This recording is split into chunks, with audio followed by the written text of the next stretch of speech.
එතකොට ඔයාලට තේරෙනවා ඇති මේ පාර්සලය කී දෙනෙක්ගේ අතට යනවද කියලා. ඒ කියන්නේ මුලින්ම ගාල්ලට යනවා, ගාල්ලෙන් මේ රයිඩ ගන්නවා, රයිඩ් එකෙන් ගාල්ලේ බ්‍රාන්ච් එකට යනවා. ප්‍රොසෙස් එක. ඔව් ඊට පස්සේ කොළඹට එනවා. එතකොට අපි හිතන්න ඔයා යවන අයිටම් එක කොච්චර වෙලාවක් පාස් වෙනවද කියලා. එතකොට අපි සාමාන්‍යයෙන් මේක රැප් කරනකොට මේක සාමාන්‍යයෙන් මිනිස්සු 6-7 දෙනෙක් යටින් මාරු වෙන එක ඩැමේජ් වෙන්නේ නැති අපි රැපින් එකක අනිවාර්යයෙන්ම යූස් කරන්න වෙනවා. මේක මම ගොඩක් ඒ කියන්නේ කුරියර් කම්පැනිත් එක්ක වැඩ කරන නිසා දැකලා තියෙන දෙයක් තමයි සමහරව අලුතෙන් එන අය මේ සාමාන්‍යයෙන් ඉක්මනට ඩැමේජ් වෙන කවර වල මේක එවනවා. සමහර ලික්විඩ් යවනවා සාමාන්‍යයෙන් බොටල් එකේ මූඩිය. ඒක හරියට තද වෙන්නේ නැහැ. ඒක පොඩ්ඩක් තද වුණ ගමන් මේක ලීක් වෙනවා. එතකොට අපි දන්නවනම් කුරියර් කම්පැනි ප්‍රොසෙස් එක මෙච්චර ස්ටෙප්ස් ගානක් යන්න ඕනි කියලා. සාමාන්‍යයෙන් අපි යූස් කරන රැපින් මොනවා හරි ලික්විඩ් එකක් නම් ඒකට යූස් කරන බොටල් එක.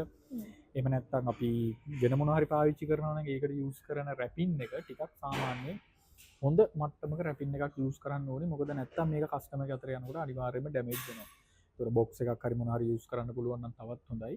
ඊට මේ රැපින් එකට උඩින් අපේ වේ බිල් එක ඇලවුවම් ප්‍රමාණවත්. නමුත් ඔයාගේ ප්‍රොඩක්ට් එක අනුව රැපින් එක ගැන අනිවාර්යෙන් දැනුවත් වෙන්න ඕනි. එහෙම නැත්නම් මේක අනිවාර්යෙන්ම කස්ටමර්ට යනකොට මේක ඩැමේජ් වෙලා තමයි මේ අයිටම් එක යන්නේ.